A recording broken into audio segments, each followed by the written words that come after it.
Hello, hello. How are you today? I have a new book called Sneakers, the Seaside Cat.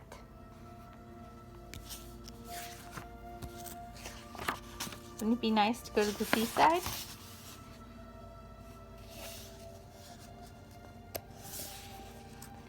This was written by Margaret Wise Brown, illustrated by Ann Mortimer. To Emma and Charlie, A.M.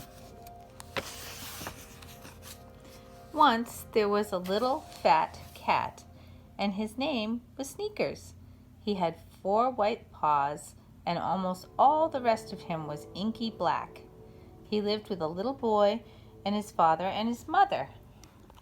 One day, the little boy and his father and his mother went to the seashore.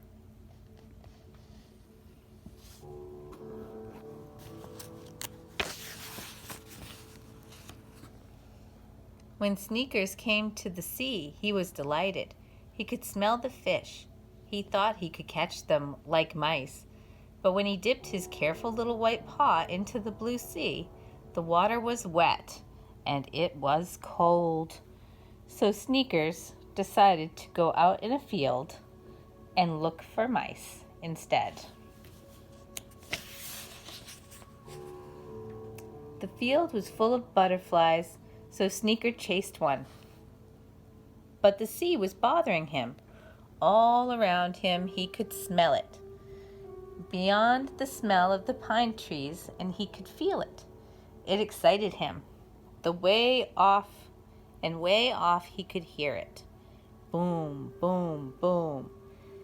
Sneakers did not know that boom, boom, boom was the sea pounding the rocks way off shore, out on the ledges of the sea. Then he heard, ha, ha, ha, scree, scree. He wondered what it was. First, it was a shadow.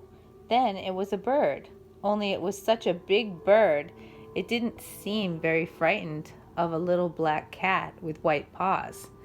Sneakers didn't like to think about birds who are not afraid of cats, so he went for a walk on the beach.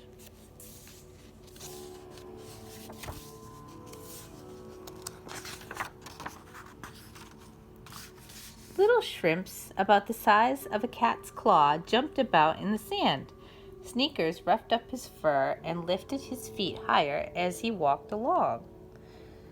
Pounce! He nearly caught a sand shrimp, but sand shrimps were jumping all the time, and they were too little to bother with anyway. You see the little sand shrimps?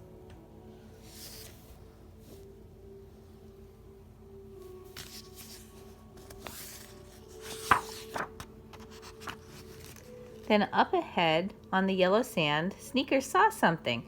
It was yellow and pink on the outside.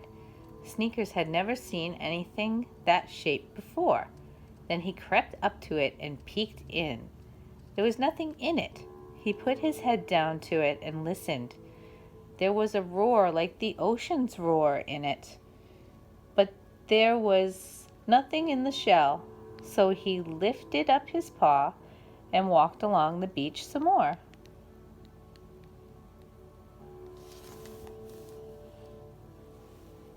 Sneakers heard the ocean inside of a shell. He saw a big flat thing with long bent legs. Sneakers could see the 2 black shiny eyes sticking out of its head.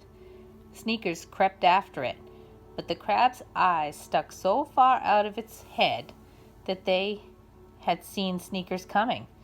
The crab scuttled down to the water's edge, but Sneaker was too quick for it. He hit the crab with his paw to see what it would do. And this is what the crab did.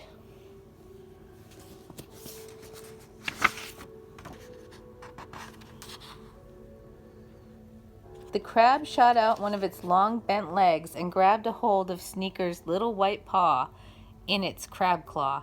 It hung on and pinched Sneakers a little. Sneakers didn't like that at all.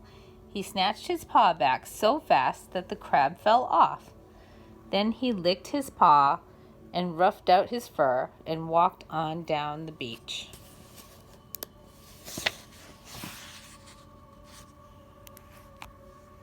Something was happening in the air. The air was wetter and heavier. Sneakers could feel it on his tender little nose, and when he looked around, there were great puffs of smoke blowing in from the sea.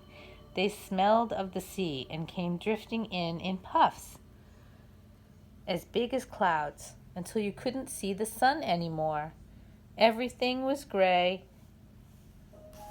and the land beyond was all dim and dark, like one big shape.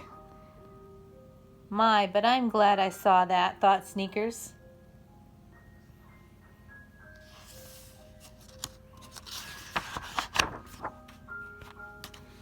In the morning, it was still foggy. Down in the depths of the sea, the fish swam slowly, and the starfish pointed their spiky arms. Lobsters crawled into lobster pots, and sea urchins clung to the rocks. Then the sun came out of the gray and drove the fog away. It was low tide, and all around was seaweed. Then Sneakers heard a little sound. It was like creaky breathing. It was the seaweed popping. My, I'm glad I heard that, said Sneakers, and he sat and warmed himself in the sunlight and watched the light on the waves. The next day, Sneakers and his family left the seashore. All the way home in the car, Sneakers thought soft little cat thoughts about the sea. Deep in the fog, a sea slug gong sleepily rocks to its ding-dong-dong.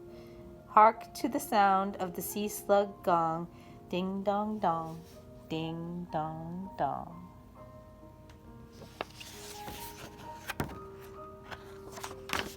The end.